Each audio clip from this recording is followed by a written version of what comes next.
আসসালামু আলাইকুম। দৈনিক পুনর্জাগরণের পক্ষ থেকে আপনাদের স্বাগতম।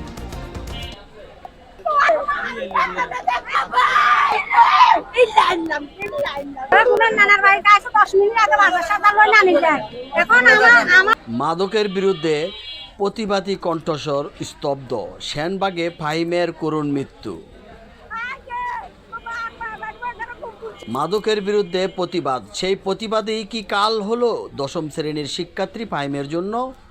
নোয়াখালীর সেনবাগে মাদক ব্যবসায়ীদের ছুরিকাঘাতে প্রাণ গেল মেধাবী শিক্ষার্থী আরাফাত হোসেন ফাহিমের।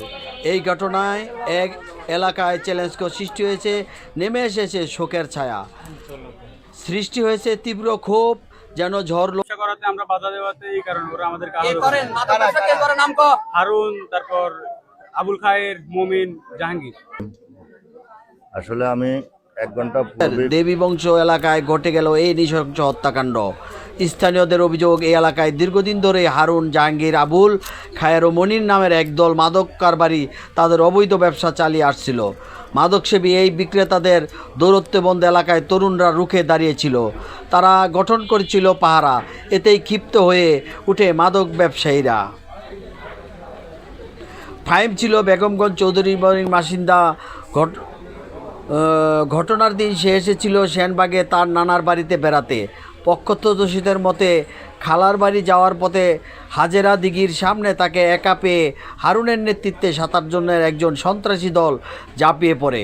ধারালো অস্ত্রের আঘাতে ফাহিমের বাম পায়ের গভীর ক্ষত সৃষ্টি হয় এবং অতিরিক্ত রক্তক্ষরণে ঘটনাস্থলে সে লুটিয়ে পড়ে। তাকে হাসপাতালে নেওয়ার পথে কর্মরত চিকিৎসক মৃত ঘোষণা করেন।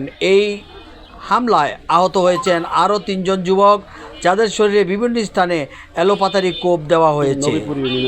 ঘটনার পরপরই সেনবাগ থানায় পুলিশ দ্রুত একটি ব্যবস্থা গ্রহণ করেছে। মূল হোতা মোহাম্মদ হারুনকে তার ব্যবহৃত রক্তাক্ত ছোরাসহ আটক করা হয়েছে। সেনবাগ থানার ভারপ্রাপ্ত কর্মকর্তা আব্দুর রহিম সরকার জানিয়েছেন, মাদক সংক্রান্ত বিরোধ থেকেই এই পরিকল্পিত হামলা। বাকি অভিযুক্তদের গ্রেপ্তার পুলিশ অভিযান অব্যাহত রয়েছে। অপরাধীদের কঠোর বিচারের দাবিতে এলাকাবাসী ফুঁসে উঠেছে। মাদকের করাল গ্রাস থেকে সমাজকে বাঁচাতে চেয়েছিল ফাহিম। তার এই আত্মত্যাগ যেন বৃথা না যায়, অপরাধীরা যেন কোনোভাবেই পার না পায়, এটাই এখন এলাকাবাসীর দাবি। আমরা চাই ফাহিমের পরিবারের জন্য ন্যায় বিচার নিশ্চিত হোক। আপনিও কি চান মাদক মুক্ত সমাজ? কমেন্ট করে আপনাদের মতামত জানান এবং এই আওয়াজ ছড়িয়ে দিন। ধন্যবাদ।